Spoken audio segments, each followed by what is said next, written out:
Court Abhishek Bandyopadhyay যখন এলো এই প্রতিবেদনটা অবশ্যই দর্শকদের সামনে রাখতে হবে, যেটা আমতলায় অভিষেক বন্দ্যোপাধ্যায়ের যে কার্যালয় সেটা যে বুলডোজার দিয়ে ভাঙা হচ্ছে সেখানে স্থিতাবস্থা জারি করেছে কলকাতা হাইকোর্ট। অভিষেক বন্দ্যোপাধ্যায় তিনি আবেদন জানিয়েছিলেন, অর্থাৎ এই নির্দেশ থেকে এইটা স্পষ্ট যে পরবর্তী নির্দেশ না দেওয়া পর্যন্ত সেখানে আর বুলডোজার চালানো যাবে না।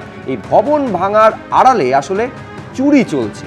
পুলিশ এবং বিজেপির একাংশকে নিশানা করে সোশ্যাল মিডিয়ায় কি লিখেছেন অভিষেক বন্দ্যোপাধ্যায় এই প্রতিবেদনে সেটাও দেখাবো, দেখুন।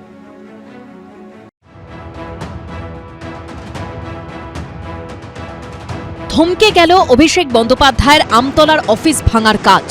আপাতত ডায়মন্ড হারবারের সাংসদের অফিসে চালানো যাবে না বুলডোজার, নির্দেশ দিল কলকাতা হাইকোর্ট।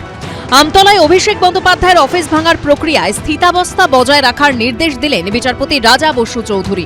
দক্ষিণ 24 পরগনা জেলা প্রশাসনের নির্দেশে শনিবার থেকে শুরু হয় আমতলার সাংসদ অফিস ভাঙার কাজ। রবিবারও সেখানে পড়ে হাতুড়ির ঘা, যার বিরুদ্ধে আগেই সরব হয়েছেন অভিষেক বন্দ্যোপাধ্যায়। যারা বলছেন অবৈধ, 15 তারিখ হিয়ারিং এর জন্য ডাকা হয়েছিল, সেখানেও আমাদের প্রতিনিধিরা গেছিল এবং কিসের বেসিসে কমপ্লেনটা ফাইল হয়েছে সেই কমপ্লেনের কপি জেলা প্রশাসন দিতে পারেনি। আর এই ঘটনা ঘিরে জলগড়ায় আদালত পর্যন্ত। বুলডোজার অ্যাকশনের বিরুদ্ধে কলকাতা হাইকোর্টে মামলা দায়ের করে লিপস অ্যান্ড বাউন্স। মামলাকারীর আইনজীবী কিশোর দত্ত সওয়াল করে জানান, আমতলায় অভিষেক বন্দ্যোপাধ্যায়ের দপ্তরের একাংশ ভাঙার আগে ওই ভবনের মালিককে শুনানির জন্য কোনো নোটিশই দেওয়া হয়নি। রাজ্য সরকারের তরফে পাল্টা সওয়ালে অ্যাডভোকেট জেনারেল সুরজিৎ নাথ মিত্র বলেন, গত 13 জুন জানানো হয়েছিল কোন আইনের ভিত্তিতে ভাঙা হচ্ছে। ওই নির্মাণের কোনো অনুমোদন ছিল না। ছুটির দিনে কোর্ট বসিয়ে অন্তর্বর্তী স্থগিতাদেশ পাওয়ার চেষ্টা হচ্ছে। লিপস অ্যান্ড বাউন্সের আইনজীবী পাল্টা সওয়াল করেন, পর্যাপ্ত সময় না দিয়েই ভবন ভাঙার কাজ শুরু করা হয়েছে। এত তাড়াহুড়োর কি ছিল? বিচারপতি রাজা বসু চৌধুরী দক্ষিণ 24 পরগনা জেলা পরিষদের আইনজীবীর কাছে জানতে চান, ভবন ভাঙার কোনো নির্দেশের কপি দেওয়া হয়েছিল কিনা। জবাবে জেলা পরিষদের আইনজীবী বলেন, কোনো অনুমতি ছাড়াই ওই ভবনে 6.5 মিটারের বেশি উঁচু নির্মাণ করা হয়, যা বেআইনি। শেষ পর্যন্ত সব দিক খতিয়ে দেখে আমতলার ভবন ভাঙার উপর 31 জুলাই পর্যন্ত স্থিতাবস্থা বজায় রাখার কথা বলেন বিচারপতি রাজা বসু চৌধুরী। অর্থাৎ হাইকোর্টের পরবর্তী নির্দেশ না পাওয়া পর্যন্ত সেখানে নতুন করে কিছু করা যাবে না। সাময়িক স্টে অর্ডার, নেক্সট ডেটে এটা শুরু হয়ে যাবে। আমি আশা করি বিচার ব্যবস্থার উপর আমার ভরসা আছে। ওয়েস্ট বেঙ্গল পঞ্চায়েত অ্যাক্ট অনুযায়ী এটা হচ্ছে পুরো বেআইনি বিল্ডিং। আর অভিষেক ব্যানার্জির এত জ্বালা কিসের? ওইটা তো ওর জমি নয়, এটা ওর বাপের জমি। এদিকে রবিবার অভিষেক বন্দ্যোপাধ্যায়ের আমতলার অফিসের সামনে দেখা যায় আসবাবপত্রে বোঝাই হয়ে গেছে ট্রাকের পর ট্রাক। যে অভিষেক বন্দ্যোপাধ্যায়ের তরফ থেকে যা বলা হচ্ছে সেটাই এখনো পর্যন্ত নিশ্চয়ই যুক্তিগ্রাহ্য। যারা ভাঙার ক্ষেত্রে যতটা তৎপরতা দেখালেন, তারা তার সাপোর্টে যে নথি বা ডকুমেন্টস বা প্রামাণ্য, তো সেগুলো নিশ্চয়ই তারা আজকে কোর্টে দেখাতে, তার থেকে অভিষেক বন্দ্যোপাধ্যায় যুক্তি শক্তিশালী ছিল, সেই কারণেই কোর্ট আপাতত স্টে করে দিয়েছে। যদি বেআইনি থাকে তাহলে অ্যাডমিনিস্ট্রেশন তার ব্যবস্থা নিয়েছে, এবার তারপরে কোর্টে গেছে। এবার এটা এখন যখন কোর্টে গেছে, এটা কোর্টের বিষয়। কোর্টের বিষয়ে তো আমরা আলাদা করে কিছু বলতে পারি না। কোর্ট যা রায় দেবে সেটাকেই মান্যতা দেওয়া হবে। অভিষেক বন্দ্যোপাধ্যায়ের ছবি দেওয়া বিভিন্ন জিনিস থেকে শুরু করে গাদা গাদা শাড়ি ধুতি ভরা হয়েছে পরপর বস্তায়। একই সঙ্গে রয়েছে পেটি পেটি নথি। অভিষেক বন্দ্যোপাধ্যায়ের অফিস থেকে বিভিন্ন রকমের যে ফার্নিচার, সেগুলোকে একেবারে এখান থেকে বাইরে বার করে নিয়ে যাওয়া হয়। পাশাপাশি এখানে দেখতে পাচ্ছি যে অভিষেক বন্দ্যোপাধ্যায়ের এই যে অফিস রয়েছে আমতলা, সেখান থেকে হচ্ছে কিন্তু বিভিন্ন যন্ত্রপাতি বার করা হচ্ছে। যেমন এই যে যন্ত্রপাতি নিয়ে যাওয়া হচ্ছে এখানে, এবং দেখা যাচ্ছে একটা ইকুইপমেন্ট র্যাক এখানে রয়েছে, যেটা হচ্ছে ফাইবার টার্মিনাল এর ওপরে গোয়াটা চলে, সেই ইকুইপমেন্ট র্যাক। এটা কিন্তু অভিষেক বন্দ্যোপাধ্যায়ের আমতলার অফিসে, সেটাও একেবারে যে তার কানেকশন সেই সবটা কেটে এখান থেকে নিয়ে যাওয়া হচ্ছে। আর এই ঘটনাকে হাতিয়ার করে সমাজ মাধ্যমে আক্রমণ শানালেন অভিষেক বন্দ্যোপাধ্যায়। ডায়মন্ড হারবারের সাংসদ তাঁর আমতলার অফিসের একটি ভিডিও ফেসবুকে পোস্ট করে লেখেন, ভিডিওতে স্পষ্ট দেখা যাচ্ছে পশ্চিমবঙ্গ পুলিশ বিজেপির দুষ্কৃতীদের সঙ্গে মিলে ট্রাঙ্ক ভর্তি করে ল্যাপটপ, প্রিন্টার, গুরুত্বপূর্ণ নথিপত্র, টেবিল, চেয়ার সহ যাবতীয় জিনিস নিয়ে যাচ্ছে। এটা কোনো ভাঙচুরের অভিযান ছিল না, এটা আসলে পুলিশের পোশাকে সংঘটিত চুরি, যা আইনের শাসনের প্রতি চরম অবমাননা। অথচ বিষয়টি এখনো হাইকোর্টের বিচারাধীন। রাজ্য পুলিশের বিরুদ্ধে চুরির অভিযোগ করছেন, কারণ হচ্ছে উনি চুরি জিনিসটা ভালো বোঝেন। চুরি সম্পর্কে ওনার পিএইচডি করা আছে, অন্য কিছুতে ডিগ্রি না থাকুক, যে যেরকম সেরকম লোককে ভাবে, চোর লোককে চোরই ভাববে। তবে আপাতত কলকাতা হাইকোর্টের নির্দেশে বন্ধ রাখা হয়েছে আমতলার অফিস ভাঙার কাজ। পার্থপ্রতিম ঘোষ, সন্দীপ সরকার, অনির্বাণ বিশ্বাসের রিপোর্ট, এবিপি আনন্দ। যেটা ছিল গতকাল আপনারা জানেন যে বুলডোজার চলেছিল এবং আজকেও বুলডোজার চলেছে লিপস অ্যান্ড বাউন্সের তরফে। এই যে ডেমোলিশন তার বিরুদ্ধে কোর্টে যখন মুভ করা হয় তা নিয়ে সওয়াল জবাব চলে। অত্যন্ত গুরুত্বপূর্ণ, জেলা পরিষদের আইনজীবী বলছেন, যেটা নিয়ে আমি প্রাক্তন পুলিশ কর্তার কাছে আসতে চাইবো অনিল জানার কাছে, যেখানে জেলা পরিষদের আইনজীবী বলছেন যে কোনো অনুমতি ছাড়াই ওই ভবন অর্থাৎ এমপির যে অফিস সাংসদ কার্যালয় সেখানে 6.5 মিটারের বেশি উঁচু নির্মাণ করা হয় যা বেআইনি। আমার প্রশ্ন হচ্ছে, একটা বেআইনি ইললিগাল কনস্ট্রাকশন হলো, দিনের পর দিন মাসের পর মাস সেটা রইল, প্রশাসন বা সেখানে যারা দায়িত্বে ছিলেন প্রশাসনিক আধিকারিক কেউ চোখে পড়লো না, কার্যত চোখে ঠুলি পরে বসেছিলেন, সেটা কি অভিষেক বন্দ্যোপাধ্যায়ের অফিস বলেই? অনিলদা, না না, ও তো প্যারালাল অ্যাডমিনিস্ট্রেশন চালাতেন, আমরা বুঝতে পারতাম না কে home minister. Mamata Banerjee home minister ছিলেন না উনি হোম মিনিস্টার, তার নমুনা আমরা দেখেছি। খুনের আসামি ডায়মন্ড হারবারে গিয়ে 3 স্টার হোটেলে গিয়ে মিটিং করছে, তারপরে এই পুলিশ অফিসার খুনের আসামি পুলিশ প্রেসকটে প্রেস ব্রিফিং করে গেছেন। আপনি প্যারালাল অ্যাডমিনিস্ট্রেশন বলছেন, মদন মিত্র বলছেন উনি তো সিপি ছিলেন, উনি পুলিশ কমিশনার ছিলেন। হ্যাঁ, এরকম আরও অনেকে কমিশনার হয়েছিলেন, দেখতে পাচ্ছেন তার কি হাল হয়েছে। কমিশনার ট্রান্সফার অর্ডার করতেন, তার উপর উনি ছড়ি ঘোরাতেন, তার পরিণতি দেখতে পাচ্ছেন। আমরা এইসব দেখিনি। এখন কথা হচ্ছে, দেখুন তিলতলায় যখন প্রথম ভাঙা হয়েছিল, আমাদের বর্তমান মাননীয় মুখ্যমন্ত্রী কিন্তু IAS IPSের অফিসারে পরিষ্কার বলেছিলেন, আমার হ্যাঁতে হ্যাঁ নাতে না বলবেন না, আপনারা খোলা মনে বলবেন। কিন্তু যখন ভাঙার অর্ডার দিলেন তখন কেউ সাহস করে বললেন না এই অফিসাররাই ডোবায় সরকারকে, এই ধরনের চাটুকার অফিসাররাই ডোবায়, সে IAS হোক IPS হোক আর পুলিশ হোক। তার কারণ তখন যদি বলতেন স্যার এটা এইভাবে ভাঙা যায় না, 401-এ নোটিশ দিতে হবে, নোটিশের টাইম দিয়ে তারপরে যদি উত্তর না দেয় তখন 408-এ কর্পোরেশনের ডিমোলিশন অর্ডার হয়। কর্পোরেশন ডিমোলিশন অর্ডার হলে পুলিশ প্রোটেকশনে সেটা ভাঙে। পুলিশ তো ভাঙে না, ভাঙে কর্পোরেশনের ডিমোলিশন স্কোয়াড। পুলিশ প্রোটেকশন দেয় তাদের উপর যাতে ঝামেলা না হয়। পুলিশের মধ্যে কোনো রোল নেই পুলিশের প্রোটেকশন দেওয়া ছাড়া।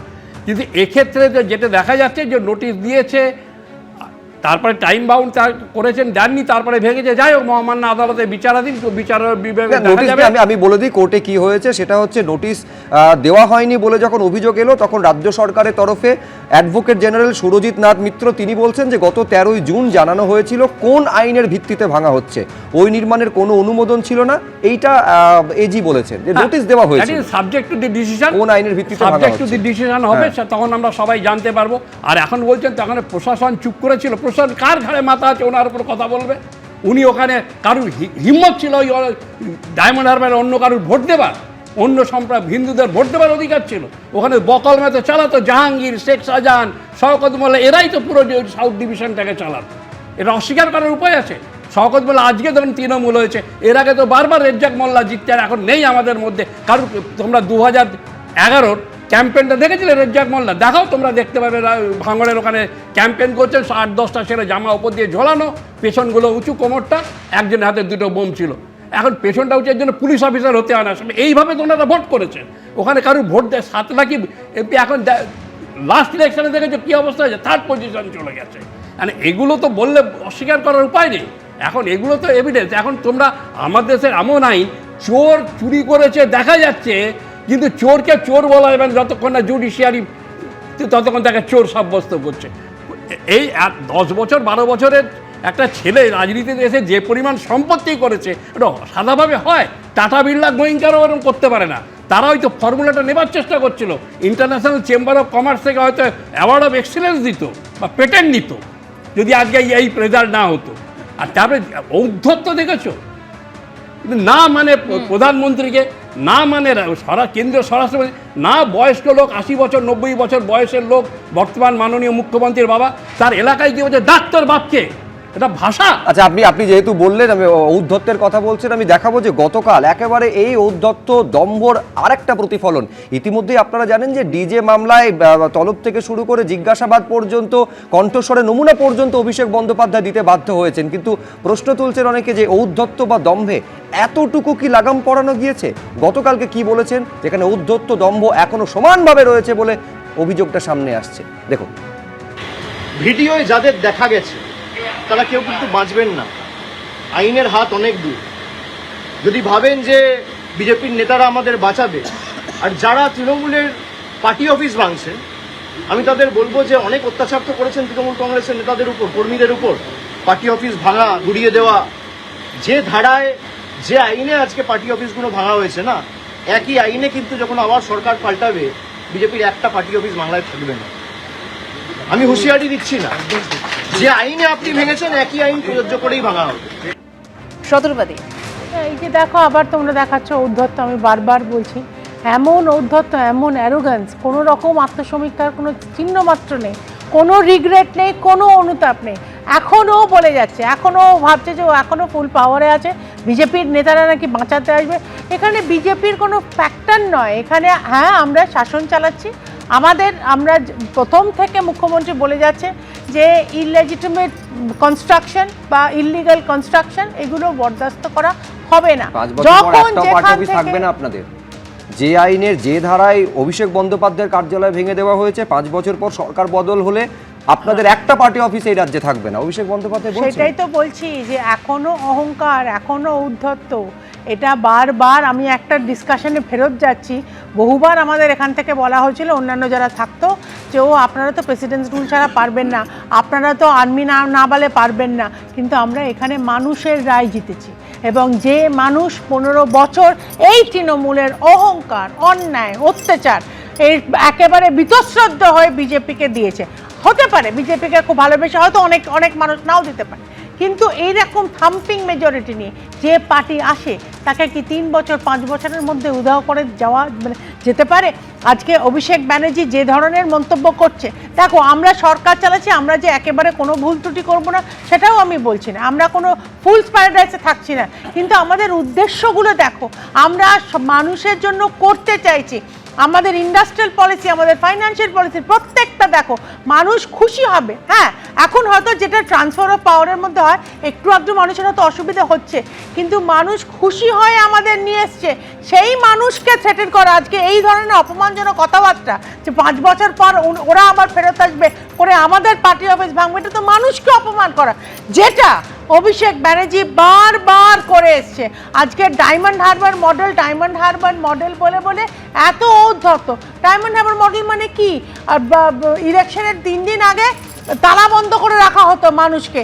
ডায়মন্ড হারবার মডেল মানে ওই যে কি সেবাশ্রয় নাকি, এমন ট্রিটমেন্ট সেখানে হতো যে কার হাত কেটে যাচ্ছে, কার পা কেটে বাদ দিয়ে যাচ্ছে, ভুল ওষুধ, এক্সপায়ার করা ওষুধ, এবং সেইখানে টাকা নেবার জন্য। বেশ সেবাশ্রয় নিয়ে আমরা আবার পরবর্তীতে আসবো। তবে দেখুন, এই যে অভিষেক বন্দ্যোপাধ্যায়ের আমতলার যে কার্যালয় সেটা লিপস অ্যান্ড বাউন্সের নামে নথিভুক্ত। এখানেই বিজেপি প্রশ্ন তুলছে যে লিপস অ্যান্ড বাউন্সের নামে নথিভুক্ত জমিতে কিভাবে অভিষেক বন্দ্যোপাধ্যায়ের সংসদ অফিস, ওই সংস্থার সঙ্গে কি যোগ ডায়মন্ড হারবারের তৃণমূল সাংসদের? পাল্টা জবাব এসেছে কালীঘাট তৃণমূলের তরফে। দেখুন,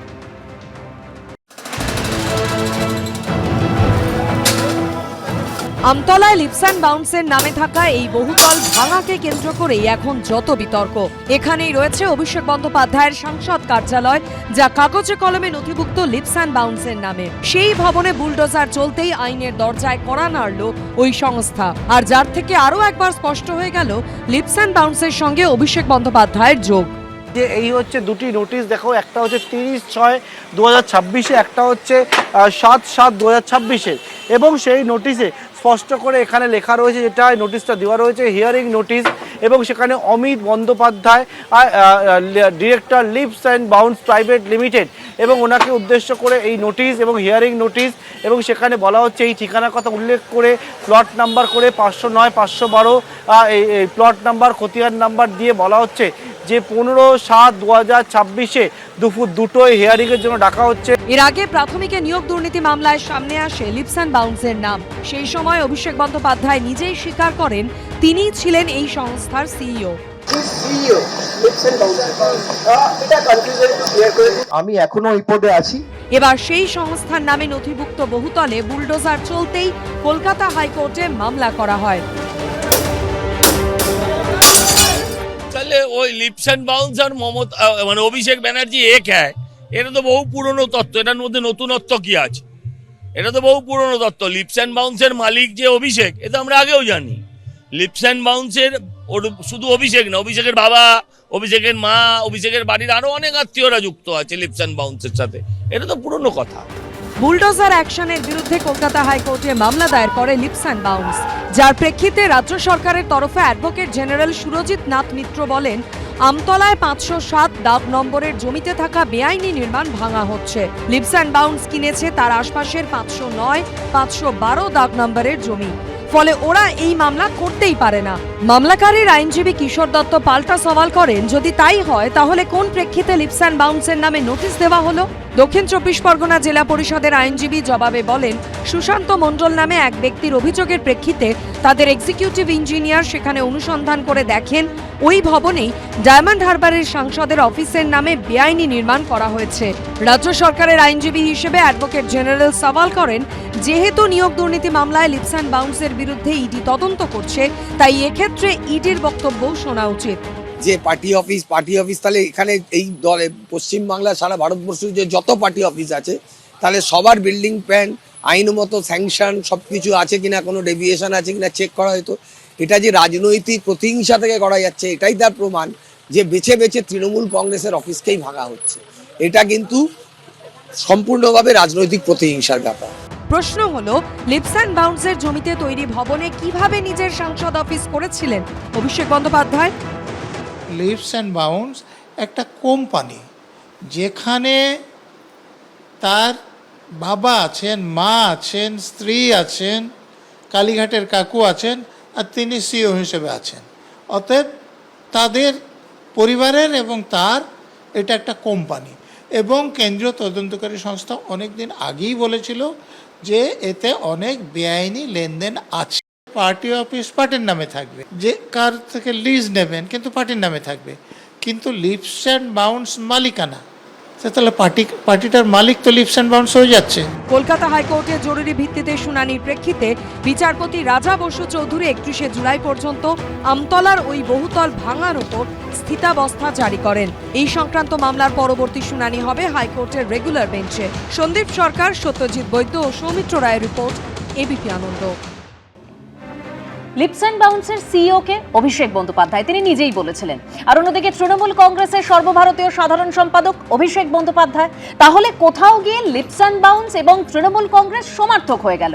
এটা কি মানবেন বিশ্বনাথ চক্রবর্তী, যে এই যে লিপস অ্যান্ড বাউন্সের নামে যে সমস্ত দুর্নীতির অভিযোগ উঠেছিল তার দায় দায়িত্ব তো তাহলে এবার তৃণমূল কংগ্রেসের হয়ে গেল? একেবারে শুধু তাই নয়, লিপস অ্যান্ড বাউন্সের বিরুদ্ধে যে তখন তদন্ত ইডি করছিল, সেই তদন্তে একটা পর্যায়ে গিয়ে বিচারপতিরা খুব ক্ষুব্ধ হচ্ছিলেন যে লিপস অ্যান্ড বাউন্সের এই তদন্ত ইডি একটা পর্যায় পর্যন্ত তদন্তটা চালানোর পরে তারপরে মাথা পর্যন্ত যেতে পারছে না। সেই নিয়ে আমি একের পর এক বিচারপতির নাম বলতে পারি যারা ফ্রাস্ট্রেশন দেখিয়েছেন, এবং তারা বলেছেন যে ইডি কেন তদন্তটাকে মাথা পর্যন্ত নিয়ে যেতে পারে না। এক সুজয় কৃষ্ণ ভদ্র, তার গলা ভয়েস স্যাম্পল সেইটা সংগ্রহ করতে মাথা খারাপ হয়ে গেছিল। পরে বিচারপতি কলকাতা হাইকোর্টের বিচারপতির নির্দেশে সেই গলার ভয়েস স্যাম্পল টেস্ট করা হয়। ফলে এই অভিষেক বন্দ্যোপাধ্যায়ের আইনজীবী এটাও বলেছিলেন যে অন্য মামলার জন্য ডিজে মামলায় কণ্ঠস্বরে নমুনা নেওয়া হচ্ছে, কিন্তু সেটা অন্য মামলায় যেন ব্যবহার করা না হয়, এই আশঙ্কাও তো প্রকাশ করা হয়েছিল। একেবারে দেখো যে লিপস অ্যান্ড বাউন্সের কাজকর্ম, তার বিষয় নিয়ে কিন্তু বিভিন্ন সময় বিভিন্ন রাজনৈতিক নেতারা সরব হয়েছিলেন। তোমার মনে রাখতে পারে গৌতম দেব সিপিআইএম এর একসময় দদ্যন্তপ্রতা নেতা ছিলেন, তিনি কিন্তু প্রথম থেকেই খুব সরব ছিলেন যে লিপস অ্যান্ড বাউন্ডের মাধ্যমে কিভাবে টাকা তোলা হচ্ছে, কিভাবে বেআইনি কাজের সাথে যুক্ত আছে, মানি লন্ডারির সাথে যুক্ত আছে। কিন্তু তারপরে তদন্তটা কি কারণে থমকে গেল সেটাও কিন্তু বিচারপতিরা বিস্ময় প্রকাশ করেছিলেন। এবার আশা করা যায় যে তদন্তটা আবার এগোবেন, নতুন সরকার এসছে, সরকার সহযোগিতা করবে এবং তদন্তটা এবার এগোবে, এটাই আশা করা যায়। কিন্তু আমি গতকালও যে কথাটা বলেছি আজও বলতে চাই যে দেখো, এই অফিসটা, আমতলার এই অফিসটা কার্যত দক্ষিণ 24 পরগনাকে নিয়ন্ত্রণ করতো। অভিষেক বন্দ্যোপাধ্যায়ের ক্যামাক স্ট্রিটের অফিস যেমন কলকাতাকে নিয়ন্ত্রণ করতো, তেমনিভাবে আমতলার এই অফিস কিন্তু দক্ষিণ 24 পরগনার গোটা রাজনীতি প্রশাসনিক ব্যবস্থাটাকে নিয়ন্ত্রণ করতো। এটা একটা ক্ষমতার প্রতিভূ ছিল এবং সিম্বল অফ পাওয়ার, তুমি যদি বলো তো সিম্বল অফ পাওয়ার যেখানে ছিল, সেই কারণে মানুষের মধ্যে ক্ষোভ বিক্ষোভ অনেক ছিল। কিন্তু একই সাথে আমি তোমাকে এই প্রশ্নটা রাখতে চাই যে যখন ভাঙার জন্য লোক গেল, তখন কিন্তু আমি দেখলাম যে একদল হুলিগান তার মধ্যে ঢুকে গেল। তারা যথেচ্ছভাবে হুলিগানরা তাদের মতন করে বাড়িঘর থেকে জিনিসপত্র টেনে নিয়ে বেরিয়ে যাচ্ছে, সেই ছবিও তুমি দেখিয়েছো। ফলে পুলিশ এর উপস্থিতিতে কি করে হুলিগানরা ঢুকে গেল, কি করে বাড়ির জিনিসপত্র স্ন্যাচ করে বেরিয়ে চলে আসছে, সেই ছবি কেন আমাদের দেখতে হবে? আইনের শাসন তো বলে যে যদি এই ধরনের বাড়ি ভাঙতে কেউ যায়, যে কর্তৃপক্ষ যাবে সেই কর্তৃপক্ষ পুলিশ সঙ্গে নিয়ে যাচ্ছে, তারপরেও কেন আইন শৃঙ্খলা লোকাল কিছু লোক নিয়ে নিচ্ছে হাতে, তাহলে এটা তো আইনের শাসন হচ্ছে না। দ্বিতীয় যে বিষয়টা সেটা হলো সেই সময় যে সমস্ত আধিকারিকরা হতে পারে কেএমডি এর আধিকারিক হতে পারে, কে হতে পারে জেলা রেভিনিউ অফিসারদের জায়গা থেকে, যারা এই বেআইনি বাড়িটা নির্মাণ করবার অনুমতি দিয়েছিল বা অনুমতি দেয়নি, যারা দায়বদ্ধ ছিল, তাদের বিরুদ্ধে কেন ব্যবস্থা হবে? বেশ, আমি এইখানে সুমন বন্দ্যোপাধ্যায়ের কাছে আসবো। আরেকটা আমি বলছি বদল এর কথা হচ্ছিল, একটা সুর বদল কিন্তু আরেকটাও লক্ষ্য করা যাচ্ছে, যেটা নিয়ে আমি সুমন বন্দ্যোপাধ্যায়ের কাছে আসবো। আজকে যে কলকাতা হাইকোর্টে লিপস অ্যান্ড বাউন্স গিয়েছে এবং একটা স্থিতাবস্থা স্ট্যাটাসকো পাওয়া গেছে, দেখুন খেয়াল করুন বারে বারে অভিষেক বন্দ্যোপাধ্যায় কিন্তু কলকাতা হাইকোর্টে ছুটে যাচ্ছেন, অথচ পালা বদলের আগে এই কলকাতা হাইকোর্টের বিচারপতিদের নাম ধরে ধরে কিভাবে আক্রমণ করেছেন। একটা সময় অভিষেক বন্দ্যোপাধ্যায় তো কলকাতা হাইকোর্ট তুলে দেওয়া উচিত পর্যন্ত বলেছিলেন। এই সুরবদলটা কিন্তু আজকে কার্যত বাধ্য হচ্ছেন করতে অভিষেক বন্দ্যোপাধ্যায় এবং তৃণমূল কংগ্রেস। সুমনদা, না, আমি বলছি যে অভিষেক বন্দ্যোপাধ্যায়ের মানে 4 মের পর তো অভিষেক বন্দ্যোপাধ্যায়ের হাইকোর্টে বা অন্য কোনো কোর্টে যাওয়ার অধিকার আছে নাকি নেই আমি জানি না, সেটা তো আপনারা বলতে পারবেন। কতবার কোর্টে গেছেন? না, আমি বলছি কোর্টে যেতে পারবেন না, অধিকারের মধ্যে আছে তো। হ্যাঁ, আমি বলছি তাই তো, আমি বলছি অবশ্যই যেতে পারে। এই কলকাতা হাইকোর্টের বিচারপতিদের নাম ধরে এর আগে কি বলেছিলেন? এই আনন্দ আর্কাইভে বের করলে পরপর সামনে আসবে। সমালোচনা হয়েছে, মানুষ তার ফলো দিয়েছেন, আমি সেটা বলছি না। আমি বলছি যে গতকাল যে কথাটা বিশ্বনাথবাবু বলতে পারলেন না, যে গতকাল যে ধরনের ঘটনাগুলো ঘটেছে না, ওই ঘটনাগুলো দেখে ঠিক মনে হচ্ছে ওই বাংলাদেশ শ্রীলঙ্কাতে আমরা বেশ কিছুদিন আগে লুট দেখেছিলাম না, সেই বাড়িঘরদরের মধ্যে সাধারণ মানুষ গিয়ে জিনিসপত্র উড়ে নিয়ে চলে আসছে, সেই ঘটনাও কিন্তু ঘটেছে। আপনি আসুন, মূল কথা হচ্ছে কোর্টকে মানবেন কি মানবেন না। যদি আপনার সব ঠিক থাকে, কোর্ট নিশ্চয়ই স্টে অর্ডার দিত না, তাহলে কোথাও না কোথাও একটা গাফিলতি আছে, এটা অস্বীকার করলে হবে না। আপনি বলুন যে আপনি সরকারিভাবে একটা ভবন ভাঙছেন, সেই ভবন ভাঙাতে জয় শ্রীরাম ধ্বনি উঠবে কেন? বা সেখানে গেরুয়া পতাকাধারী গেরুয়া আলখাল্লা নিয়ে তারা সব ভাঙচুর করবেন। একটু বলে নি সেটা হচ্ছে যে আমার কথা হচ্ছে যে এই কথাটা একটু আগে শতরূপা বলছিল না, যে মানুষের রায় নিয়ে বিজেপি এসছে, সত্যি মানুষের রায় নিয়েই এসছে, কিন্তু এটাও মনে রাখবেন যে 28 লক্ষ মানুষকে ভোটার তালিকার বাইরে রেখেই ভোটটা করেছেন, এবং কোর্ট বলেছে যে ওই যে ট্রাইব্যুনালের নামগুলো গেছে, 1 মিনিট বলেনি, আর ট্রাইব্যুনালের নামগুলো গেছে, ওগুলো শর্ট আউট করতে 21 বছর সময় লাগবে। ফলে আপনি একটু ভাববেন সিচুয়েশনটা, যে গোটা পরিস্থিতি যেভাবে ভোট হয়েছে। আরে তারপরে এই দক্ষিণ 24 পরগনায় আমি ভুল না করলে 19টা সিট পেয়েছে, এবং অহংকার কারোর যদি অহংকার থাকে, ভোট হয়ে গেছে, 2.5 মাস হয়ে গেছে, কিন্তু অভিযোগের পাহাড়ে অভিষেক বন্দ্যোপাধ্যায়। ডায়মন্ড হারবারের তৃণমূল সাংসদের বিরুদ্ধে নতুন করে আরো 2টি অভিযোগ দায়ের হয়েছে। অভিষেক বন্দ্যোপাধ্যায়ের বিরুদ্ধে উস্কানিমূলক মন্তব্যের অভিযোগ এনে বিষ্ণুপুর থানায় লিখিত অভিযোগ দায়ের করেছেন বিজেপি নেতা অভিজিৎ সর্দার। আমফানে ক্ষতিপূরণের টাকা 9-6-এর অভিযোগে নোদাগালী থানায় নতুন অভিযোগ দায়ের করেছেন বিজেপি নেতা অভিজিৎ দাস ববি। সেবাশ্রয় নিয়ে একের পর এক অভিযোগ, পরপর এফআইআর, আর তারই মধ্যে আমতলায় বেআইনি নির্মাণের অভিযোগে অভিষেক বন্দ্যোপাধ্যায়ের অফিসে চলেছে বুলডোজার। এবার উস্কানিমূলক মন্তব্যের অভিযোগে তৃণমূল সাংসদের বিরুদ্ধে থানার দ্বারস্থ হলেন বিষ্ণুপুরের বিজেপি নেতা। পাশাপাশি আমফানে ক্ষতিপূরণের টাকা 9-6-এর অভিযোগে আরও একটি অভিযোগ দায়ের হল অভিষেক বন্দ্যোপাধ্যায়ের নামে। দক্ষিণ 24 পরগনার আমতলায় এই অফিস থেকেই নিজের সংসদীয় এলাকায় কাজ পরিচালনা করতেন অভিষেক বন্দ্যোপাধ্যায়। বেআইনি নির্মাণের অভিযোগে শনিবার এই অফিস ভাঙতে শুরু করে প্রশাসন, যে প্রসঙ্গে বিজেপির একাংশের বিরুদ্ধে তাণ্ডব চালানোর অভিযোগ তুলে হুঁশিয়ারি দেন অভিষেক বন্দ্যোপাধ্যায়। বিজেপির নেতারা বিজেপির ঝান্ডা নিয়ে গেরুয়া ভেট্টি মাথায় বেঁধে, গেরুয়া উত্তরীয় পরে, মুখ ঢেকে সেই পার্টি অফিসে ঢুকে তাণ্ডব লীলা চালিয়েছে। এই সব ভিডিও আমাদের কাছে রয়েছে, সুপ্রিম কোর্ট অব্দি আমরা যাব। ভিডিওয়ে যাদের দেখা গেছে তারা কেউ কিন্তু বাঁচবেন না। এই মন্তব্যের প্রেক্ষিতে বিষ্ণুপুর থানায় লিখিত অভিযোগ দায়ের করেছেন বিজেপি নেতা অভিজিৎ সর্দার। যেভাবে সাধারণ মানুষ থেকে পার্টি কর্মী এবং ওখানে যারা উপস্থিত ছিল তাদের প্রত্যেকের বিরুদ্ধে হুমকি দেওয়ার ফলে তাদের যে পরবর্তী সময়ে যদি কোনো বিপদ হয় তার জন্য উনি দায়ী থাকবেন, এটাই আমরা অ্যাডমিনিস্ট্রেটরকে বলে দিলাম। অন্যদিকে নোদাখালী থানাতেও অভিষেক বন্দ্যোপাধ্যায়ের বিরুদ্ধে নতুন অভিযোগ দায়ের করেছেন বিজেপি নেতা অভিজিৎ দাস ববি। তার অভিযোগ, বজবজ 2 নম্বর ব্লকে ঘূর্ণিঝড় আমফানে ক্ষতিপূরণের টাকা বন্টনে দুর্নীতি হয়েছে। একই নাম এবং মোবাইল নাম্বার ব্যবহার করে একাধিক উপভোক্তার নামে সরকারি টাকা তোলা হয়েছে বলে অভিযোগ। প্রায় 30 কোটি টাকা নয় ছয়ের অভিযোগ তুলেছেন বিজেপি নেতা। অভিষেক বন্দ্যোপাধ্যায় সহ 5 জনের বিরুদ্ধে অভিযোগ দায়ের করা হয়েছে। ক্ষতিগ্রস্ত ঘরগুলোর কেউ টাকা পায়নি। প্রায় 30,000-এর মতো ঘরকে এখানে জমা দেওয়া হয়েছে। প্রচুর পরিমাণে ভুয়া ডকুমেন্টস, ভুয়া নাম, ভুয়া অ্যাকাউন্ট দিয়ে টাকাগুলো সব তুলে নেওয়া হয়েছে। আমরা তো কোনো কেসের মেরিট নিয়ে কোনো কথা বলতে পারবো না, কিন্তু টাইমিং এবং টার্গেট এই দুটি শব্দ খানিকটা বোঝাই যাচ্ছে যে একটা রাজনৈতিক বাতাবরণে কাকে কাকে কিভাবে লক্ষ্য করে একের পর এক অভিযোগ ব্যতিব্যস্ত করে রাখা। বাকিটা তো অভিষেক বন্দ্যোপাধ্যায় নিজেই সবিস্তারে গোটা পরিস্থিতির ব্যাখ্যা দিয়েছেন। এর আগে কখনো মাটি চুরির অভিযোগ, কখনো সেবাশ্রয়ে ভুল চিকিৎসার অভিযোগেও অভিষেক বন্দ্যোপাধ্যায়ের বিরুদ্ধে পুলিশে এফআইআর দায়ের হয়েছে। আর এবার তৃণমূল সাংসদের বিরুদ্ধে আরও 2টি নতুন অভিযোগ দায়ের হলো। পার্থপ্রতিম ঘোষ, গৌতম মণ্ডল ও অনির্বাণ বিশ্বাসের রিপোর্ট, এবিপি আনন্দ। মানে রবীন্দ্রনাথ বাবু, এ তো অভিযোগ শেষই হতে চাইছে না। আমরা জানি একটা ডিজে মন্তব্যের জন্য মামলা চলছে, আবার উস্কানিমূলক মন্তব্যের জন্য সেখানে অভিযোগ দায়ের হলো, আর এবার আবার আমফান তার টাকা 9-6 অভিযোগ অভিষেক বন্দ্যোপাধ্যায়ের বিরুদ্ধে। দেখুন, এই যে সুমন বললো না এক্ষুনি যে আমরা তো মেনেই নিয়েছি, মানলো কোথায়? সুমন বলছেন এখানে এসে যে এটা নিশ্চয়ই দোষ হয়েছে, তার জন্যই মানুষ বিপুলভাবে বিজেপিকে ভোট দিয়ে জিতিয়েছে। কোথায় মমতা বন্দ্যোপাধ্যায় একবারও মেনেছেন?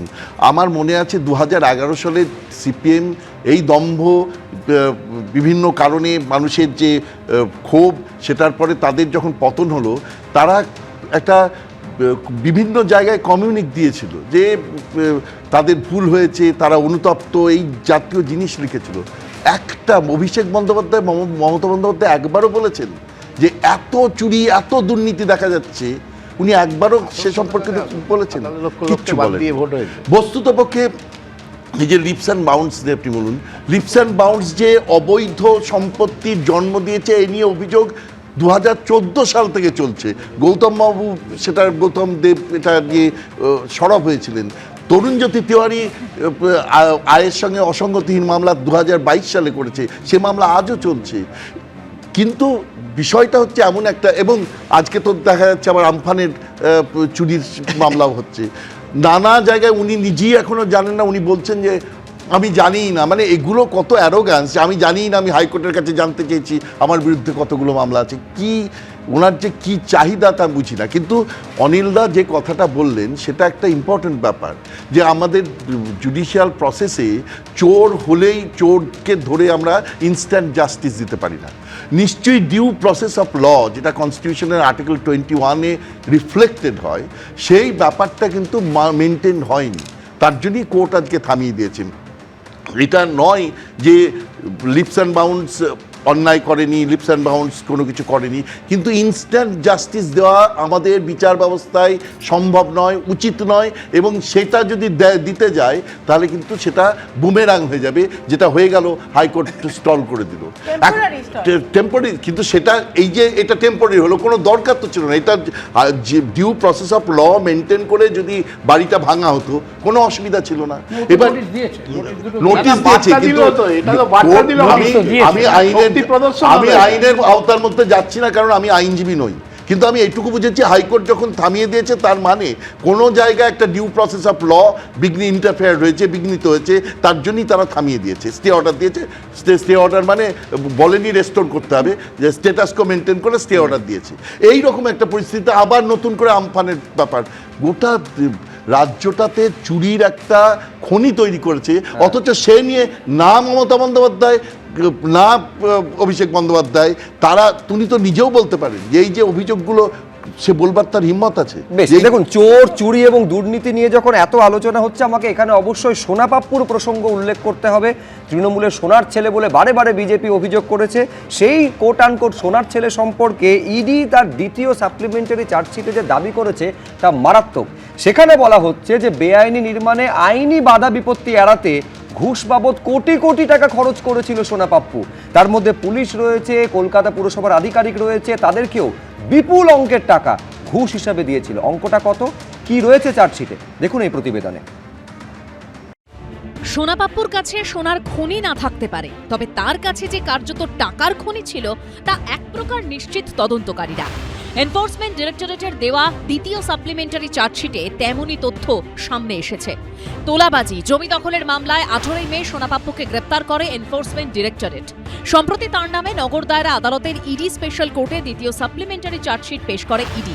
সেখানে দাবি করা হয়েছে, বেআইনি নির্মাণে আইনি বাধা বিপত্তি এড়াতে ঘুষ বাবদ কোটি কোটি টাকা খরচ করতেও পিছপা হননি সোনা পাপ্পু। তাকে নিয়ে ইডির তরফে দাবি করা হয়েছে 2022 সালের 23 নভেম্বর পর্যন্ত 19 কোটি 49 লক্ষ টাকা খরচ করেছে সোনা পাপ্পু, যার মধ্যে শুধুমাত্র ঘুষ হিসাবে দিয়েছে 3 কোটি 41 লক্ষ 51 হাজার টাকা, যাতে বেআইনি নির্মাণের কাজ চলাকালীন যে কোনো রকমের আইনি ঝঞ্ঝাট এড়ানো যায়। এই টাকা গেছে পুলিশ, কলকাতা পুরসভার কাছে। এর মধ্যে রয়েছে ডোনেশন বাবদ দেওয়া টাকাও। নির্মাণ তৈরি করা হয়েছিল যেগুলোও বেআইনি, এবং এই পরিপ্রেক্ষিতে কলকাতা পুলিশ, কলকাতা পুরসভা ও কাউন্সিলরকে দেখে নেবে টাকার বিনিময়ে, এমনই কথা জানিয়েছিল সোনা পাপ্পু। একজন সাক্ষী জানিয়েছে ইডিকে, যা ইতিমধ্যে চার্জশিটে তুলে ধরা হয়েছে। সোনা পাপ্পু কুখ্যাত, এটা সকলের জানা। তার বিরুদ্ধে আইনানুগ ব্যবস্থা নিয়ে চার্জশিট যে এত তাড়াতাড়ি গঠন হয়েছে, এটাকে আমরা সাধুবাদ জানাই।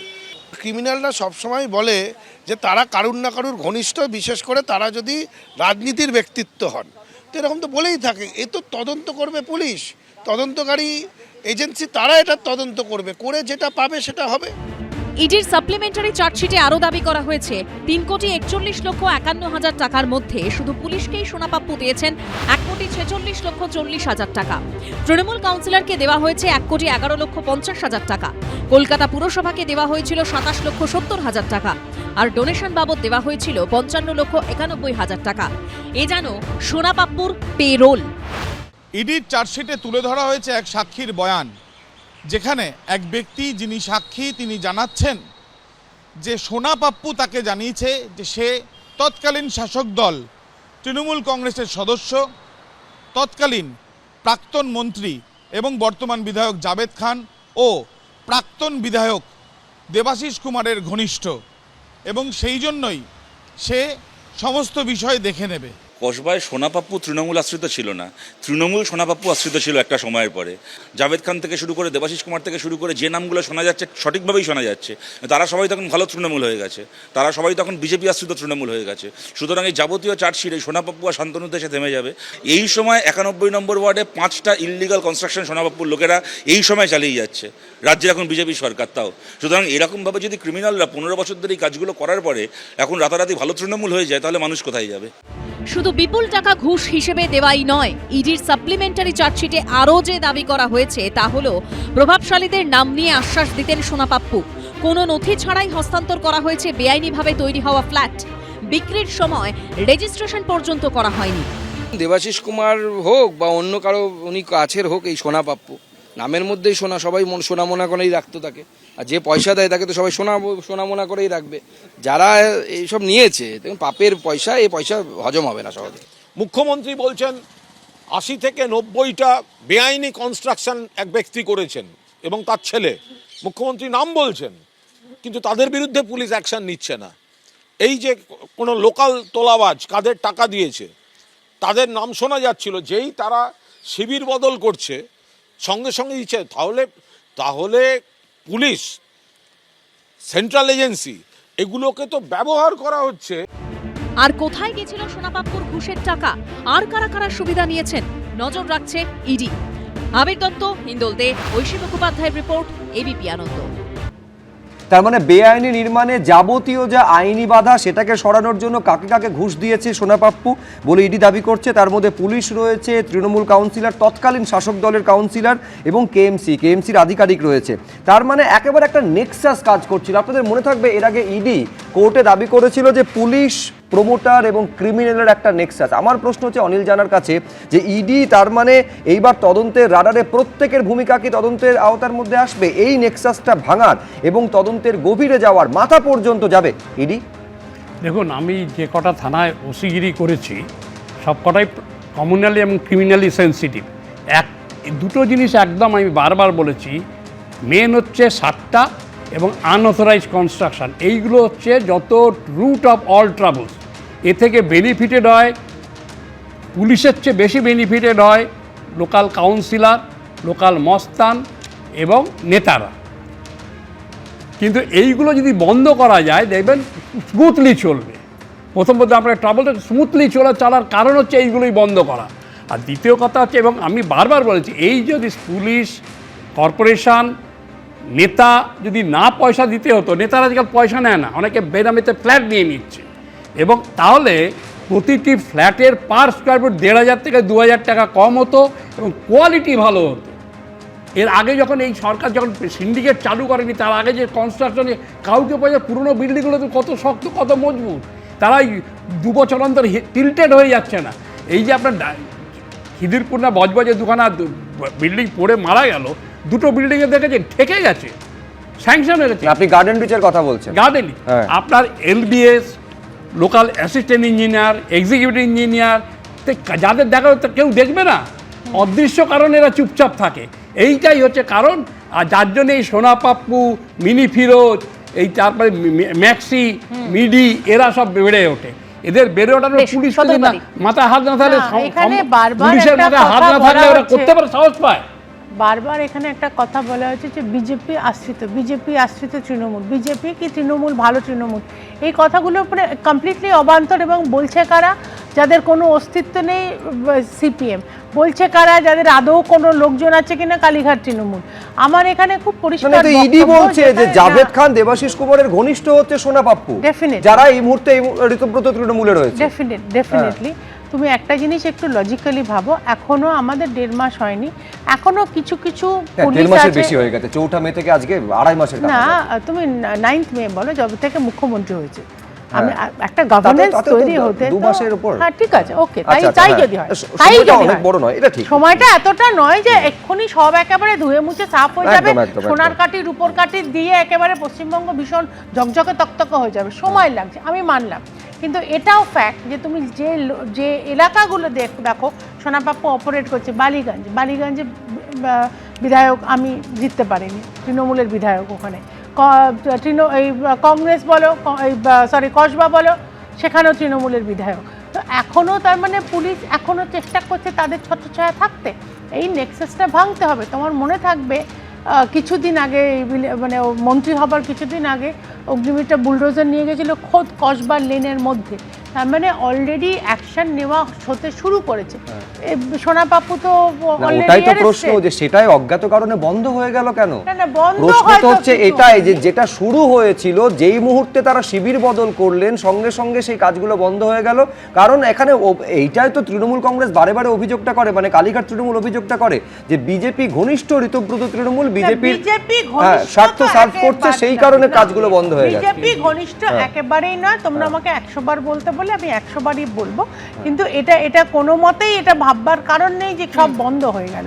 কোথাও কিছু বন্ধ হচ্ছে না, যে সিস্টেমে চলবা সেই সিস্টেমেই চলবে। হয়তো এবার সুমনদার উত্তরটা নেই। ব্যাপারটা হচ্ছে যে বালিগঞ্জে না তৃণমূল কংগ্রেসের তরফ থেকে শোভনদেব চট্টোপাধ্যায় জয়লাভ করেছেন, কিন্তু পাণ্ডবেশ্বরের যে বিধায়ক তিনি তো বিজেপির, তাই তো? তাহলে জিতেন্দ্র তেওয়ারি তিনি এই বিবৃতি দিয়েছেন প্রকাশ্যে যে গত 15 বছরে তৃণমূল কংগ্রেস যত না গুন্ডামি করেছে, গত 2 মাসে সেটাকে ছাপিয়ে যাচ্ছে বিজেপি। এ কথাটা প্রকাশ্য মিটিংয়ে তিনি বলেছেন, এবং তিনি বলেছেন যে ইসিএল এর কোয়ার্টার দখল ফকলের ব্যাপারগুলো চারধারে আমরা প্রকাশ্যে দেখছি। এখন দেখুন, এই যে সোনার কথা বললেন না, সোনা শুনেই আমার মনে পড়ে গেল যে 47 কেজি ওজনের রামচরিত মানস কোথা থেকে হাওয়া হয়ে গেছে, হাফিজ হয়ে গেছে রাম মন্দির থেকে। আপনি ভাবুন, রাম মন্দিরে চুরি, বদ্রীনাথে চুরি, মধ্যপ্রদেশের বগলামুখী মন্দিরে চুরি, গুজরাটের সতীপীঠে চুরি। আমি বলছি এইটাই তো বলছি, রাম মন্দিরে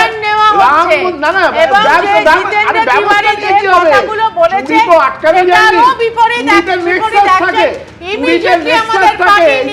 সুব্রজিৎ একটু আগে বললো না, বলেন সুব্রজিৎ বললো না যে থাকে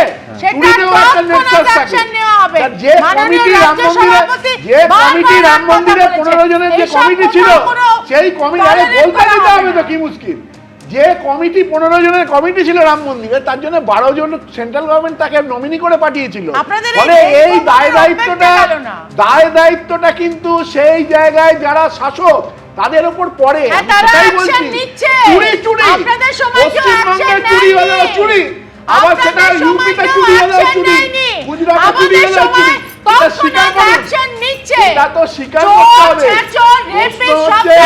দেখুন, আমি শুধু দুটো কথা বলবো। এক হচ্ছে ভারত ভ্রমণে করছেন, তাতে আমার কোনো অসুবিধে নেই, কিন্তু এইটা ভুলে যাচ্ছেন শোভন বন্দ্যোপাধ্যায় যে ফেব্রুয়ারি মাসে যখন গুলি বোমাবাজির ঘটনা ওই ঢাকুরিয়ার ওই এলাকায় ঘটলো, তারপরে তৎকালীন কলকাতা সিপি এসে বলেছিলেন যে কাউকে রেয়াত করা হবে না। মাসের পর মাস পেরিয়ে যাওয়ার পরেও কোনো অদৃশ্য কারণে সোনা পাপ্পুর হদিশ পর্যন্ত পাওয়া যায়নি। পরে তিনি যখন আসেন তখন তাকে গ্রেফতার করা হয়, এক। আর দুই হচ্ছে যে এই যে সোনা পাপ্পুর কথা বলতে গিয়ে যে জিনিসটার কথা আমি এবার উল্লেখ করতে চাইবো, সেটা হচ্ছে যে ঘটনা ঘটেছে, আমি এইবারে আমার পরবর্তী প্রতিবেদনে আসতে চাইবো যে রাজারহাটে যে বিস্ফোরণের ঘটনা, সেই ঘটনায় আরও একজনকে গ্রেফতার করা হয়েছে। রবিবার গ্রেফতার করা হয় দালাল মোহাম্মদ শাহেন শাহকে। এদিকে বিস্ফোরণের ঘটনায় এনআইএ আপনারা জানেন যে ঘটনাস্থলে গেছিল, সেই নিয়ে রিপোর্ট পাঠিয়েছে তারা। দেখুন,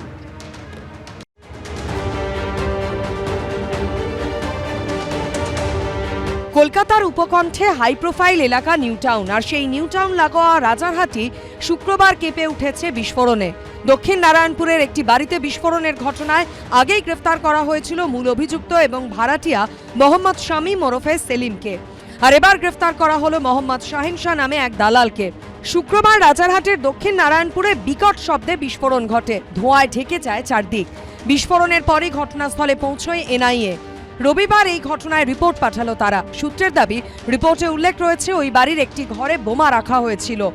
সুতলি জাতীয় বোমা থেকেই এই বিস্ফোরণ ঘটে, আর সেই বোমা ফেটে একজন আহত হন। বিস্ফোরণে ক্ষতিগ্রস্ত হয়েছে কংক্রিটের দেওয়াল। নারায়ণপুরের বিস্ফোরণের ঘটনায় ডিপার্টমেন্টে রিপোর্ট পাঠালো জাতীয় তদন্তকারী সংস্থা। আমি বসেছিলাম বাড়িতে, বম ফেটেছে, পুরো বারুদ महक পুরো একদম ইয়ে হয়েছে, আগুন বার হয়েছে, পুরো ধোঁয়া হয়ে গেছে। আমার মাথাতে লেগেছে। লোহা আছে, ওই যে জাল আছে না, জালে যে জালকাঠি, হ্যাঁ জালকাঠি 3-4টে পাওয়া গেছে আমার বাড়ি থেকে। রাজারহাটের যে বাড়িতে শুক্রবার বিস্ফোরণের ঘটনা ঘটে, তার মালিক জুলফিকার আনসারি দাবি করেন যে ঘরে বিস্ফোরণ হয়েছে সেটা দুদিন আগেই মোহাম্মদ শামীম ওরফে সেলিম নামে এক ব্যক্তি ভাড়া নেয়। নিজেকে কামারহাটির বাসিন্দা পরিচয় দেন তিনি। সিসিটিভি ফুটেজে দেখা গেছে বিস্ফোরণের আগে হাতে একটি সাদা রঙের ব্যাগ নিয়ে সিঁড়ি দিয়ে উঠছে এক কিশোর। একটি ঘরে ঢুকছে সে, তারপর ঘর থেকে বেরোতেই বিস্ফোরণ। নাবালকের দাবি, দুদিন আগে নতুন ভাড়াটিয়া সেলিমই তাকে ব্যাগটা রেখে আসতে বলে। बोला कि बाबू थोड़ा खाना पहुंचा दो घर पे। सलीम? हाँ सलीम या समीम ऐसा नाम है। ঘটনায় জখম নাবালক ও বাড়ির মালিককে জিজ্ঞাসাবাদ করছে পুলিশ। সূত্রের খবর, ধৃতদের জেরা করে নামাজিদ সিদ্দিকী নামে একজনের নাম সামনে এসেছে, তারও খোঁজ করছে তদন্তকারীরা। আবির দত্ত, সুকান্ত মুখোপাধ্যায় ও রঞ্জিত সাউয়ের রিপোর্ট, এবিপি আনন্দ। আমি এখান থেকে বিশ্বনাথদার কাছে যাবো। বিশ্বনাথদা, মানে তৃণমূল আমলে এই প্রশ্নটা উঠেছিল যে কে ভাড়াটে আসছে, কাকে ভাড়া দেওয়া হচ্ছে, কোনো কিছু যাচাই না করে ভাড়া দিয়ে দেওয়া হয়। মানে এটা যা দেখতে পাচ্ছি, যদিও তীব্রতার তুলনায় সে বিচারে আসে না, কিন্তু তাও তো খাগড়াগড় হতে হতে তো এটা মানে একটা বেঁচে যাওয়ার জায়গা। কারণ খাগড়াগড় বিস্ফোরণের সময় আমাদের মনে আছে তৃণমূলের তরফে একেবারে তড়িঘড়ি তদন্তের রিপোর্ট আসার আগেই বলে দেওয়া হয়েছিল যেহেতু সিলিন্ডার ব্লাস্ট হয়েছে। এই 26-এর নির্বাচনটাই বিজেপি লড়েছিল কিন্তু ন্যাশনাল ইন্টারেস্টের দিকে তাকিয়ে, জাতীয় সিকিউরিটির প্রশ্নটাকে সামনে এনেছিল তারা। ভোটারদেরকে বোঝানোর চেষ্টা করেছে যে যদি তৃণমূল কংগ্রেস শাসন ক্ষমতা চলতে থাকে তাহলে মৌলবাদী শক্তির উত্থান যেমন একটা হয়েছে, ঠিক তেমনিভাবে আমাদের পশ্চিমবাংলাটা পশ্চিম বাংলাদেশ হতে পারে। ফলে এই ন্যাশনাল সিকিউরিটি কিন্তু একটা কনসার্ন ইস্যু ছিল, বিশেষ করে বাংলাদেশের হাসিনার প্রস্থানের পর যেভাবে মৌলবাদী শক্তির ওই দেশে উত্থান হয়েছিল। আর তারপরে অনুপ্রবেশের ইস্যু সামনে এসেছিল। ফলে সব মিলে কিন্তু এটা গুরুত্বপূর্ণ একটা সিকিউরিটি ইস্যু, পশ্চিমবাংলা একটা গুরুত্বপূর্ণ সিকিউরিটি ইস্যু উঠে এসেছিল নির্বাচনের প্রচারে। যেটা সবচেয়ে গুরুত্বপূর্ণ বিষয় আমি বলবো, এই সময়ের মধ্যে নতুন সরকার তারা কিন্তু বিএসএফকে জমি দিয়েছে। গত 2 দিন ধরে কেন্দ্রীয় স্বরাষ্ট্রমন্ত্রী অমিত শাহ উত্তরবঙ্গে পড়েছিলেন এবং তিনি সমীক্ষা করেছেন, নিরাপত্তার সমীক্ষা করেছেন। আশা করা হচ্ছে যে বিএসএফ ও পরিকাঠামোগত উন্নতি করে সিকিউরিটির প্রশ্নটা, বিশেষ করে যেভাবে অনুপ্রবেশ ঘটছিল তৃণমূল শাসনকালে এবং নিরাপত্তাহীনতায় ভুগছিল পশ্চিমবাংলা, সেখান থেকে কিন্তু বেরিয়ে আনার সম্ভাবনা আছে। এবং একই সাথে আমরা দেখতে চাই যে গুন্ডা দমন আইন যেমন আমি মনে করি গণতন্ত্রের পক্ষে চিন্তার একটা কারণ আছে, বিরোধীদের পক্ষে ব্যবহার হতে পারে, আবার এই আইনটা যদি সত্যি সঠিকভাবে ব্যবহার হয় তাহলে যারা গুন্ডামি করত, যারা বোমাগুলি বাঁধত, তাদের জন্য উপযুক্ত একটা আইন তৈরি হয়েছে, সেই আইনের ব্যবস্থা নেওয়ারও সুযোগ রয়েছে। যদিও আমি মনে করি গুন্ডা দমন আইন কিন্তু গণতান্ত্রিক পরিসরে অনেক সময় বিরোধীদের এগেইনস্টে ব্যবহারের সুযোগ থেকে যাচ্ছে। পর্যন্ত এই যে এনআইএ রিপোর্ট সামনে এসেছে, সেখানে যেটা জানা যাচ্ছে যে কেন বোমা মজুদ তার জন্য পুলিশের সঙ্গে কথা বলা হচ্ছে। তবে এক্ষেত্রে রাজনৈতিক কারণ থাকতে পারে বলে মনে করছেন এনআইএ আধিকারিকরা। অন্যদিকে আবার দেখুন, পরিচয় তিনি গৃহবধূ, অথচ তিনি নাকি আন্তরাজ্য আগ্নেয়াস্ত্র পাচারকারী গ্যাংয়ের মাথা। গোপন সূত্রে খবর পেয়ে এবার পূজা বিশ্বাস নামে এক গৃহবধূকে গ্রেপ্তার করলো পুলিশ। রবিবার সকালে উত্তর 24 পরগনার অশোকনগরে বড় সড় আন্তরাজ্য অস্ত্র পাচার চক্রের হদিশ পেল সিআইডি ও অশোকনগর থানার পুলিশ। বিরতিতে যেতে যেতে এই প্রতিবেদন রাখবো আপনাদের সামনে।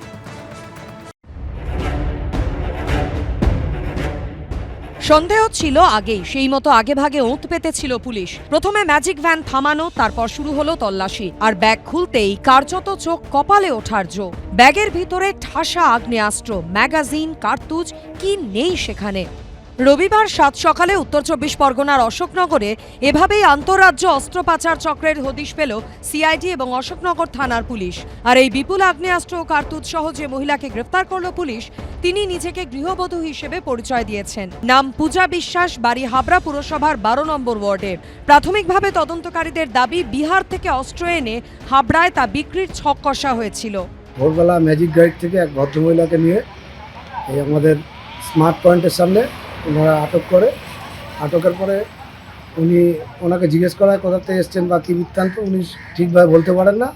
তখন ওনার ব্যাগ সার্চ করে দেখা হয়, মনে তো হলো যে বাইরের থেকে কোনো জায়গাতে পাচার করে এখানে অশোকনগরে নিয়ে আসা হয়। পুলিশ সূত্রে দাবি, বিহার থেকে বিপুল পরিমাণে আগ্নেয়াস্ত্র কিনে এ রাজ্যে ব্যবসা চালানো হচ্ছে বলে গোপন সূত্রে খবর পায় তারা। একাধিক মহিলাদের মাধ্যমে পাচার চক্র চলছিল বলেই দাবি পুলিশের।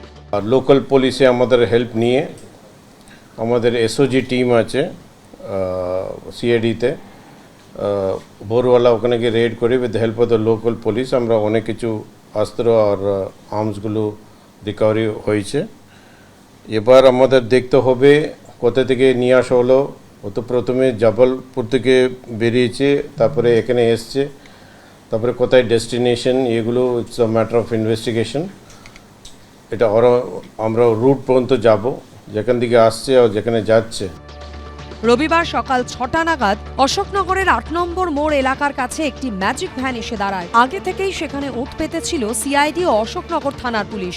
এরপর গাড়ি থামিয়ে ওই মহিলাকে জিজ্ঞাসাবাদ করা হয়, তল্লাশি চালানো হয় তার ব্যাগে। এরপরই মুড়ি মুড়কির মতো বেরিয়ে পড়ে একের পর এক আগ্নেয়াস্ত্র। ধৃত মহিলার ব্যাগ থেকে উদ্ধার হয়েছে 8টি 7mm পিস্তল, 2টি 9mm পিস্তল, 12টি ম্যাগাজিন ও প্রায় 200 রাউন্ড তাজা কার্তুজ, এমনটাই পুলিশ সূত্রে দাবি। এছাড়াও ধৃতের কাছ থেকে বাজেয়াপ্ত করা হয়েছে অন্তত 12,000 টাকা ও 2টি মোবাইল ফোন। এখন যা রাজ্যের পরিস্থিতি, এরকম মানে পাড়ায় পাড়ায় পাওয়া যাবে। দক্ষিণ হাবড়ায় নিবেদিতা রোডের ওপরে এই বাড়িতেই থাকেন ধৃত মহিলা পাচারকারীর স্বামী, পেশায় রাজমিস্ত্রি তিনি। যদিও তার দাবি, 10-12 দিন আগে স্ত্রীর সঙ্গে শেষবার দেখা হয়েছিল তার। কতদিন ধরে এই ব্যবসাটার সঙ্গে যুক্ত বলে আপনার মনে হয়? কিছুই জানেন না আপনি? ওর সঙ্গে যে কি আছে, কি আরো কি আছে তাও জানেন না।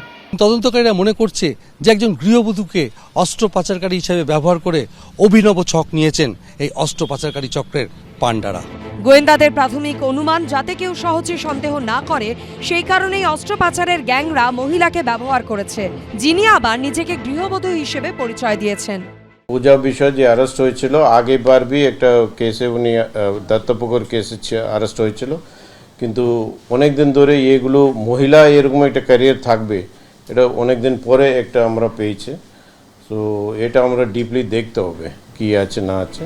পুলিশ সূত্রে খবর, ধৃতের কাছ থেকে একটি ট্রেনের টিকিটও পাওয়া গেছে, যা দেখে সিআইডি সূত্রে দাবি ওই মহিলার সঙ্গে বিহার যোগ রয়েছে। এই ঘটনায় বিহারের মুঙ্গেরের সঙ্গে খতিয়ে দেখা হচ্ছে অস্ত্র পাচারের যোগ। তো তৃণমূল আমলে এবং তার আগে বামফ্রন্ট আমলেও শিল্পায়ন না হওয়াতে লোকের হাতে কাজ নেই, সেই জন্য মানুষ এই ধরনের অবৈধ কাজকর্ম বেছে নিয়েছে। আমরা সবাইকে বলবো যে সমস্ত এই অবৈধ কাজ বন্ধ করে দিন, নাহলে পুলিশ ব্যবস্থা নেবে, সে মহিলা হোক আর পুরুষ হোক। হাবড়ার এই বাড়ি তৈরির পিছনে অর্থের উৎস কি, তাও খতিয়ে দেখছে সিআইডি। পার্থপ্রতিম ঘোষ, সমীরণ পালের রিপোর্ট, এবিপি আনন্দ। দেখুন, রাজ্য সফরে এসে কেন্দ্রীয় স্বরাষ্ট্রমন্ত্রী সীমান্ত সুরক্ষা নিয়ে বিশেষ জোর দেওয়ার কথা বলেছিলেন। আমি রবীন্দ্রনাথ ভট্টাচার্যের কাছে আসবো। এই যে রাজারহাটের ঘটনা বা গৃহবধূ বেশে অস্ত্র পাচারকারী গ্রেফতারের ঘটনা, আপনার কি মনে হয় না যে জঙ্গি যোগ রয়েছে কিনা বা নাশকতা যোগ রয়েছে কিনা এটাও তদন্তকারীদের সমান গুরুত্ব দিয়ে খতিয়ে দেখা উচিত? এটা তো নিশ্চয়ই, কিন্তু আমার সবচেয়ে প্রথম যেটা বলার কথা সেটা হচ্ছে সিআইডি এবং পুলিশ, এটা একটা বিরাট সাফল্য। এই যে পাচারকারীদের ধরলেও, এই যে অস্ত্র পাচারকারীদের ধরেছে, তার মানে সিআইডি এবং পুলিশের কতখানি ক্ষমতা আছে সেটা একটা পরিষ্কার, তারা ইচ্ছা করলে পারে। দ্বিতীয় নম্বর আর একটা, 24 এপ্রিলে, গত 2024 এপ্রিলে সন্দেশখালিতে সিবিআই একটা বিরাট ক্যাশে অফ আর্মস ধরেছিল। তৎকালীন মুখ্যমন্ত্রী মমতা বন্দ্যোপাধ্যায় সন্দেহ প্রকাশ করেছিলেন যে সেন্ট্রাল অফিসিয়ালরা মানে খুব খারাপ লাগছে, তারা এটা প্ল্যান করেছে কিনা। এই রকম যদি সন্দেহ থাকে তাহলে তো পুলিশ অফিসারদের মরালই ভেঙে যাবে, সিবিআইয়ের মরাল ভেঙে যাবে, যে সিপিআই। সুতরাং আমার ধারণা যখন এই যে ধরা পড়ছে, তার মানে একটা নজর আবার নতুন ভাবে এসেছে। একেবারে নিঃসন্দেহে এটা সাফল্য তো বটে। এবার এটার পেছনে কি রয়েছে, তদন্তে আর কি কি উঠে আসে, সেদিকে অবশ্যই আমাদের নজর থাকবে। আপাতত আলোচনা এই পর্যন্ত। অন্যান্য সব খবরের জন্য নজর থাকুক এবিপি আনন্দে।